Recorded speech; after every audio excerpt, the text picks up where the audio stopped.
नमस्कार विद्यार्थी मित्रांनो. या या मुक्त व्यापारासंदर्भातील संकल्पनात्मक दृष्टिकोनातून आधी आपण विचार करूया. मुक्त या शब्दाचा शब्दशः अर्थ जर आपण बघितला तर त्यामध्ये मुक्त म्हणजे खुला.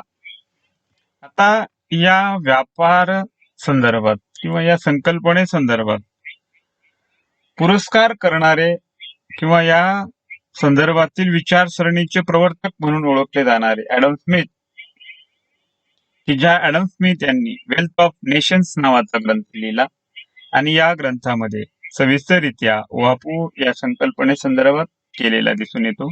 त्यान्वये की मुक्त व्यापार, की ज्या व्यापारामध्ये देशी आणि विदेशी वस्तू असा कोणताही भेदभाव राहत नाही, ज्यामध्ये विदेशी वस्तूंच्या आयातीवर निर्बंध जे लादले जात नाही, हा एक महत्वाचा भाग या ठिकाणी दिसून येतो.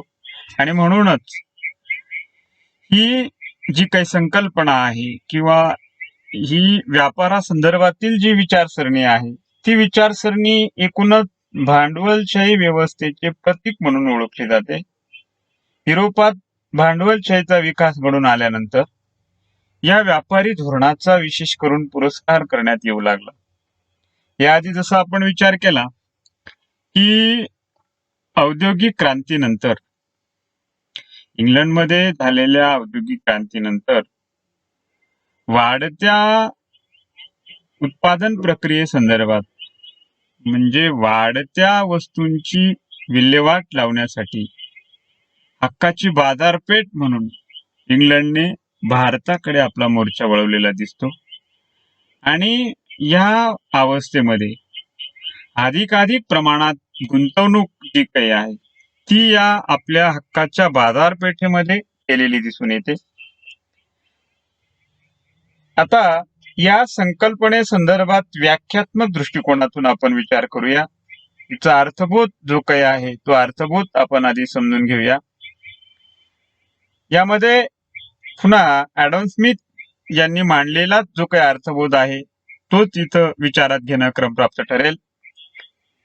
की मुक्त व्यापार म्हणजे अशी व्यापारी पद्धत की ज्या पद्धतीमध्ये देशी वस्तू आणि विदेशी वस्तू असा कोणताही भेदभाव राहत नाही आणि अशा पद्धतीची व्यापार नीती, व्यापार पद्धती म्हणजे मुक्त किंवा खुली व्यापार अवस्था होय. आता यामध्ये मुक्त ही ज्या व्यापार पद्धतीमध्ये जी व्यापार पद्धत ही सर्वंकष दृष्टिकोनातून जी खुल्या स्वरूपामध्ये, म्हणजे जसं मगाशी आपण विचार केला की जी भांडवलशाहीचे प्रतीक म्हणून ओळखली जाते, आणि म्हणून अशी ही जी व्यापार पद्धत आहे या व्यापार पद्धतीचा पुरस्कार इंग्लंडने भारतातील आपल्या बाजारपेठेमध्ये 1813 पासून केलेला दिसून येतो. आता या संदर्भातील सिंहावलोकन जर आपण केलं तर असे दिसून येते की 1813 मध्ये जो ब्रिटिश पार्लमेंटद्वारे चार्टर ऍक्ट पास करण्यात आला, या कायद्यानुसार भारतातील या व्यापारासंदर्भात अतिशय हे बदल स्वरूपातील धोरण ज्याचा पुरस्कार 1813 नंतर करण्यात आला. याआधी जर आपण बघितलं तर 1813 पर्यंत म्हणजे 1600 पासून तर जवळपास 1813 पर्यंत ईस्ट इंडिया कंपनीची भारतातील व्यापारासंदर्भातील एकाधिकारशाही दिसून येते. परंतु 1813 नंतर मात्र युरोपातील विशेष करून इंग्लंडमधील इतर व्यापाऱ्यांना देखील भारतातील व्यापाराविषयी परवाना मिळालेला दिसून येतो. आणि म्हणून 1813 मध्ये ब्रिटिश पार्लमेंटने जो काही चार्टर ऍक्ट पास केला त्या अन्वये ईस्ट इंडिया कंपनीची भारतातील व्यापारासंदर्भातील जी एकाधिकारशाही होती, जी मक्तेदारी होती, ती एकाधिकारशाही या ठिकाणी संपुष्टात आली आणि 1813 नंतर या वेगळ्या अशा व्यापार नीतीला जो प्रारंभ झालेला दिसून येतो, ती व्यापार नीती म्हणजेच मुक्त व्यापार अवस्था. आता याच्यामध्ये या अवस्थेस मुक्त व्यापाराच्या स्वरूपासंदर्भात जर आपण विचार केला तर त्या मगाशी उल्लेखित केल्याप्रमाणे अर्थबोधामध्ये की या व्यापारामध्ये देशी आणि विदेशी वस्तूंसंदर्भातील भेद जो काही आहे तो भेद दिसून येत नाही.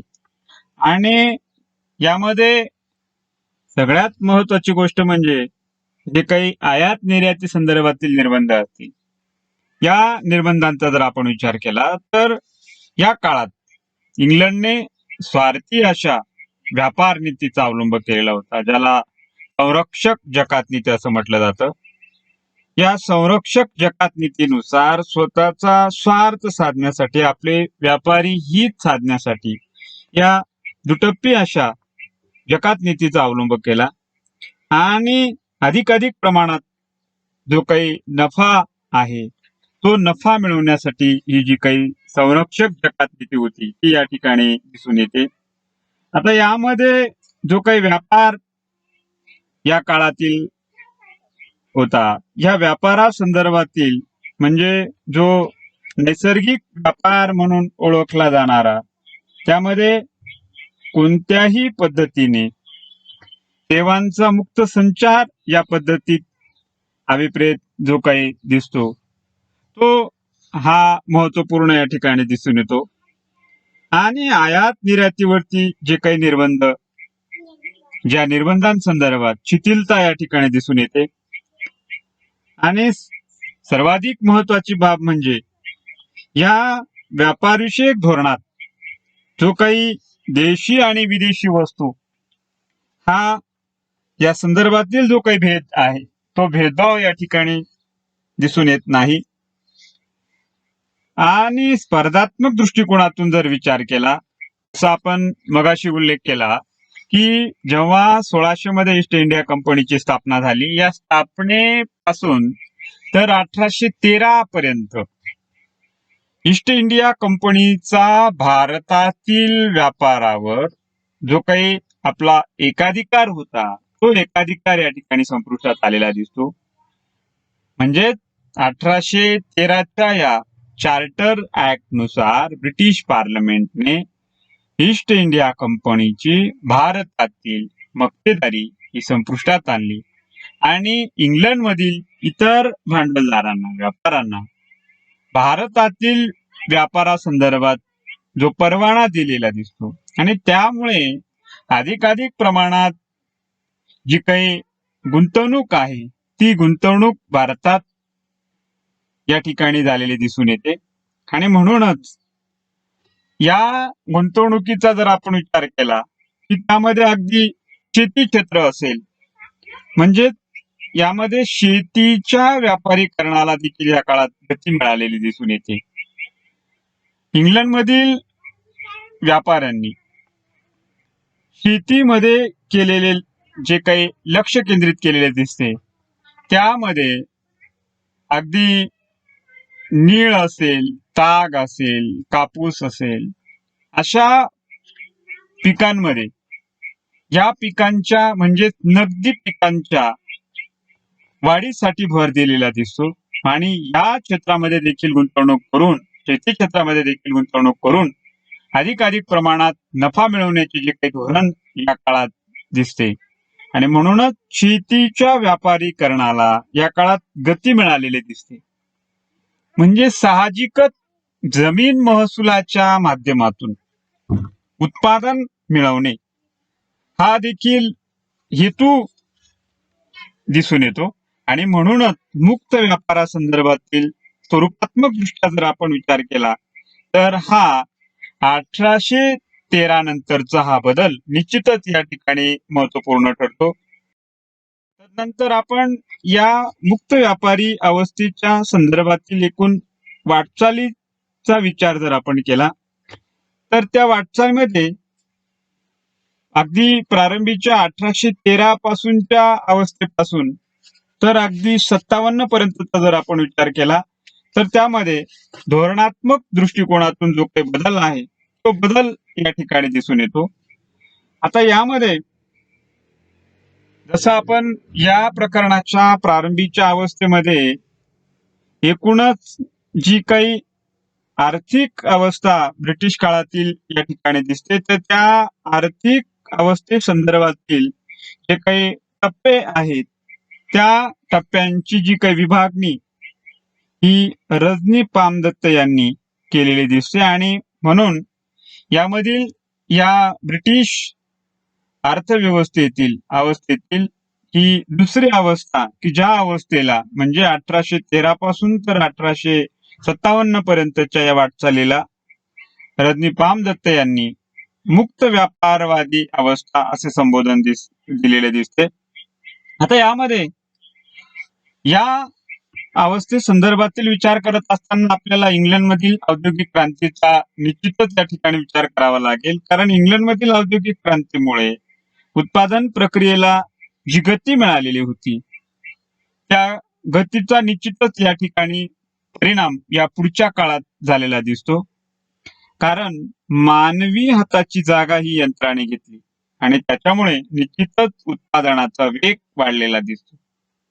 आता याच्यामध्ये इंग्लंडमध्ये जे काही वातावरण होतं औद्योगिक क्रांती संदर्भातील पोषक असं वातावरण जो या औद्योगिक क्रांतीसाठी या औद्योगिक क्रांतीच्या उदयाला कारणीभूत असणारा भाग आपण मानूया आणि म्हणूनच औद्योगिक क्रांतीचा जो काही इफेक्ट आहे परिणाम आहे तो या पुढच्या काळामध्ये झालेला दिसतो आणि म्हणूनच ज्या पद्धतीने इंग्लंडमधील वाढते उत्पादन होते या वाढत्या उत्पादनासाठी हक्काची बाजारपेठ म्हणून इंग्लंडने आपला मोर्चा जो काही आहे तो भारताकडे वळवलेला दिसतो आणि दुसऱ्या बाजूला कच्च्या मालाची उपलब्धता ही देखील एक जी काही महत्वाची गरज होती ही गरज भागवण्यासाठी भारत या आपल्या हक्काच्या बाजारपेठेकडे लक्ष केंद्रित केलेले दिसते. दुसऱ्या बाजूला अगदी अल्प दरामध्ये श्रमाची असणारी उपलब्धता हा देखील या ठिकाणी एक पूरक असणारा भाग भारतामध्ये दिसून येतो आणि म्हणूनच या संदर्भातील जो काही सविस्तर उहापोह आहे तो ऍडम स्मिथ यांनी आपल्या वेल्थ ऑफ नेशन या पुस्तकात या अवस्थेचे विवेचन करताना मांडलेले दिसते. मग या संपूर्ण काळात जसं आपण मगाशी विचार केला की ज्यामध्ये धोरणात्मक दृष्टिकोनातून झालेला बदल म्हणजे मुक्त व्यापार व्यापार हा सर्वांसाठी खुला, विशेष करून इंग्लंडमधील जे काही उद्योजक असतील याआधी जी काही ईस्ट इंडिया कंपनीची जी मक्तेदारी होती 1600 पासून तर 1813 पर्यंत ती मक्तेदारी संपुष्टात आलेली दिसते आणि म्हणून इंग्लंडमधील उद्योजक असतील किंवा अतिरिक्त जे काही भांडवल बाळगणारे भांडवलदार असतील यांना देखील या 1813च्या चार्टर ऍक्ट नुसार भारतामध्ये व्यापाराची परवानगी मिळाली आणि हा एक अतिशय जो काही परिवर्तनीय असा भाग होता तो या ठिकाणी झालेला दिसून येतो आणि म्हणून इंग्लंडमधील कारखान्यांसाठी जो काही लागणारा कच्चा माल होता तो कच्चा माल आपल्या हक्काच्या बाजारपेठेतून म्हणजे भारतातून उपलब्ध होण्यास निश्चितच त्या ठिकाणी मदत झालेली दिसते. दुसऱ्या बाजूला जे काही भांडवल आहे त्या भांडवला संदर्भात मगाशी विचार केल्याप्रमाणे आपण इंग्लंडमधील ज्या पद्धतीने औद्योगिक क्रांतीनंतर अतिरिक्त भांडवल जे निर्माण झाले त्या भांडवलाची गुंतवणूक करणं आवश्यक होते, त्या भांडवलाला एक विकासात्मक वाट देणे आवश्यक होते आणि म्हणून या संदर्भात या भांडवलाचा विचार करण्यासंदर्भात किंवा या भांडवलाची विल्हेवाट लावण्यासाठी या मुक्त व्यापाराच्या माध्यमातून भारतामध्ये म्हणजेच आपल्या हक्काच्या बाजारपेठेमध्ये बहुविध अशा क्षेत्रामध्ये भांडवलाची गुंतवणूक करण्यात आली. उदाहरणार्थ शेती असेल, शेती आधारित इतर उद्योग असतील, अगदी कापड उद्योग असतील, अशा विभिन्न उद्योगामध्ये मोठ्या प्रमाणात भांडवलाची गुंतवणूक करण्यात आली. आणि यामध्ये एकूणच ब्रिटिशांचे जे काही नियंत्रण होते ते नियंत्रण या ठिकाणी दिसून येते. दुसऱ्या बाजूला ब्रिटिशांनी इतर युरोपियनांच्या स्वरूपामध्ये जो काही स्पर्धक होता तो स्पर्धक मात्र या ठिकाणी ठेवला नाही. ज्याचा विचार आपण पहिल्या अवस्थेमध्ये केला की इतर युरोपियन ज्या सत्ता आहेत त्या सत्तांच्या संपुष्टात आणण्यासंदर्भात जी काही कूटनीती अवलंबली त्या संदर्भातील पहिल्या अवस्थेमध्ये आपण सविस्तर विचार केला. आणि म्हणूनच या संदर्भात ब्रिटिशांनी स्पर्धक या ठिकाणी ठेवला नाही, स्पर्धक शेष राहू दिला नाही. ही एक जमेची बाजू त्यांच्या दृष्टिकोनातून दिसून येते. आणि म्हणूनच भारतातून इंग्लंडसाठी लागणारा जो काही कच्चा माल होता तो कच्चा माल उपलब्ध करून घेणे हे एक इस्पित या ठिकाणी दिसून येते. परंतु असे असताना कच्च्या मालाची उपलब्धता भारताच्या या हक्काच्या बाजारपेठेतून निश्चित होणार होती.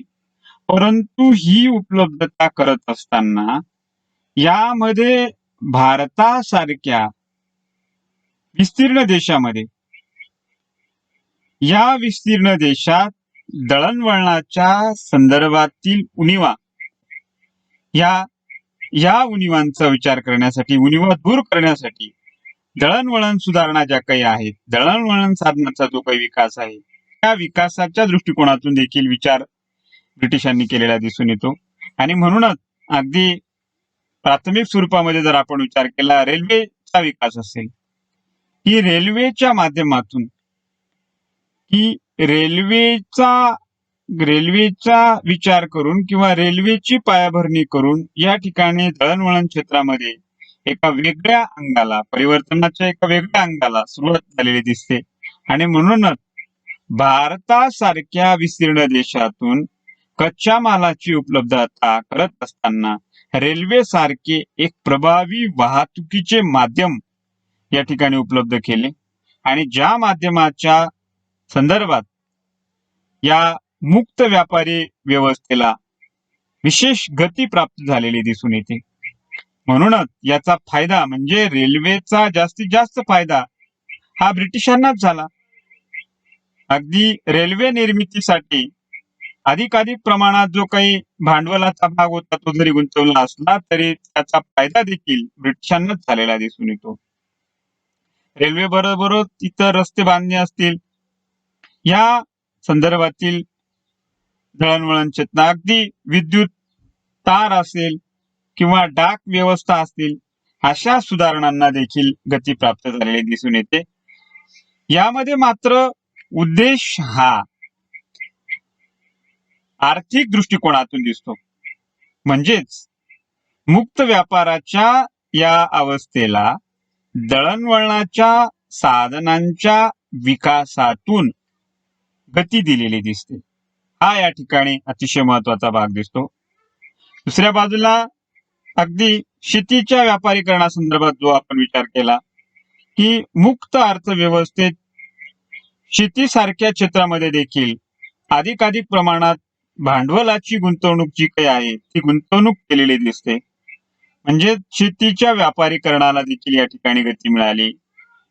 म्हणजे नगदी पिकांची जी काही लागवड आहे, नगदी पिकांना प्राधान्य या ठिकाणी देण्यात आले. मग त्याच्यामध्ये नीळ असेल, कापूस असेल, ऊस असेल, अशा पिकांचा समावेश होता.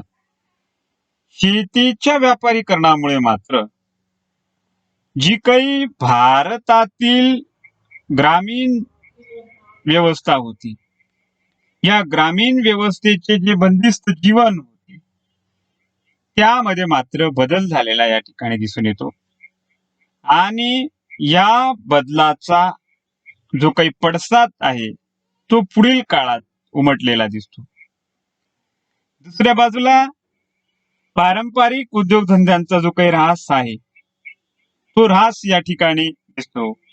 कारण मुक्त व्यापारवादी अर्थव्यवस्थेमुळे जे काही देशांतर्गत असणारे कुटीर उद्योग असतील, अशा कुटीर उद्योगांसंदर्भात ही कुटीर उद्योग इंग्लंडच्या मालाबरोबर म्हणजे इंग्लंडच्या या स्पर्धेत इंग्लंडच्या मालाबरोबर बरोबरी करू शकले नाही आणि त्याच्यामुळे पारंपरिक उद्योगधंद्यांचा देशांतर्गत उद्योगधंद्यांचा जो काही ऱ्हास आहे तो ऱ्हास या ठिकाणी दिसून येतो.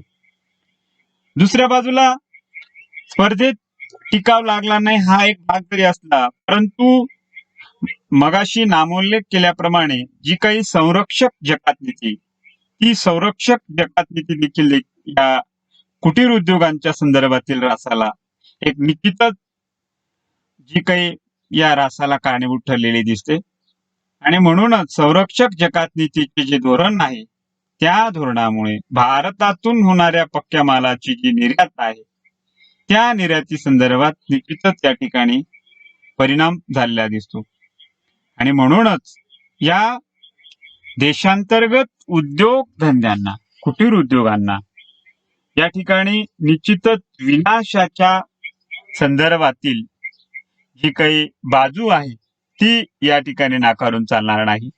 म्हणूनच मुक्त व्यापारवादी अवस्था आणि या व्यापारवादी अवस्थेच्या संदर्भातील धोरणात्मक बदल हा इंग्लंडच्या पथ्यावर पडलेला दिसतो. ही एक निष्कर्षात्मक बाजू या ठिकाणी दिसते. त्यानंतर जी काही पुढची अवस्था आहे त्याचा विचार देखील आपण नंतर करणार आहोत. धन्यवाद.